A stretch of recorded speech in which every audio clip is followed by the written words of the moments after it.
Hello बच्चों, let's read the question. So the question says at 298 Kelvin, the limiting molar conductivity of a weak monobasic acid is 4 into 10 to the power 2 Siemens centimeter square mole inverse. At 298 K for an aqueous solution of the acid, the degree of dissociation is alpha and the molar conductivity is Y into 10 to the power 2 S centimeter square mole inverse. At 298 Kelvin upon 20 times dilution with water, the molar conductivity of the solution becomes 3Y into 10 to the power 2 Siemens centimeter square per mole inverse. The value of y is, so the key concept is, key concept is, देखो, degree of dissociation, this is given by lambda m upon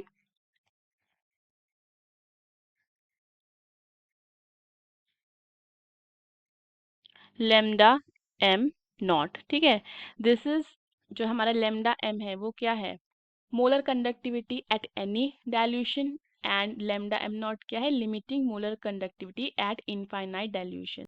दूसरी चीज जो हमें पता होना चाहिए वो है कि आयनाइजेशन कांस्टेंट हम कैसे पता करते हैं किसी भी एसिड का. Ionization constant of an acid. So सबसे पहले हम क्या करते हैं, हम सबसे पहले लेमडा वन फाइंड करते हैं. This will be equal to lambda M upon lambda M naught. So lambda M कितना गिवन है, this is Y into 10 to the power 2 and lambda M naught कितना गिवन है, 4 into 10 to the power 2. Cancel हो जाता है तो यहाँ से कितना आ जाता है, y बाय 4. सो कुछ देर के लिए हम मान लेते हैं कि जो अल्फा वन है वो हमारा अल्फा के इक्वल है. ठीक है, जिस मतलब अल्फा वन हमारा अल्फा के इक्वल हो जाता है. फिर देखो, देखो, ऑन डाइल्यूशन, जो हमारा लेमडा एम है वो इसकी वैल्यू किसके इक्वल हो गई है, इसकी वैल्यू हो गई है 3y into 10 to the power 2 siemens centimetre square पर मोल. ठीक है, अब हम क्या करते हैं, लेमडा एम नॉट निकाल लेते हैं. ठीक है, सो यहाँ पे लेमडा टू किसके इक्वल हो जाएगा, sorry alpha two will be equal to lambda M upon lambda M naught. ठीक है, ये किसके इक्वल हो जाएगा, this will be equal to 3y into 10 to the power 2 upon 4 into 10 to the power 2. देखो हम लिख सकते हैं यहाँ पे, we can write this as 3y by 4. ठीक है, तो ये कैंसिल हो जाएगा 3y बाय 4. सो इसको हम लिख सकते हैं 3 alpha one, because alpha one की वैल्यू कितनी, बाय 4. ठीक है, और फर्दर लिख सकते हैं 3 अल्फा भी. अब देखो हमारे पास जो एसिड है उसका हम डिसोसिएशन करवा के देख लेते हैं. तो ये क्या दे रहा होगा, डिसोशिएट होके दे रहा होगा H positive plus A negative. ठीक है, इसका कॉन्सेंट्रेशन C है तो इसका कॉन्सेंट्रेशन क्या हो जाता है, 0 और 0 इनिशियली. ठीक है, और अगर हम बात करते हैं कि ये 1 माइनस अल्फा डिसोशिएट हो रहा है तो ये कितना हो जाएगा, C 1 माइनस अल्फा ही हो जाएगा C अल्फा, और ये भी हो जाएगा C अल्फा. अगर इसके लिए हम डिसोसिएशन कांस्टेंट निकालेंगे तो वो कितना हो जाएगा, concentration of H positive, concentration of A negative divided by concentration of HA. तो ये कितना हो जाएगा, C alpha multiply by C alpha upon C 1 minus alpha. C से C कैंसिल हो जाता है तो ये कितना आ जाता है, C alpha square upon 1 minus alpha. ठीक है, अब देखो, since temperature is constant, temperature constant है,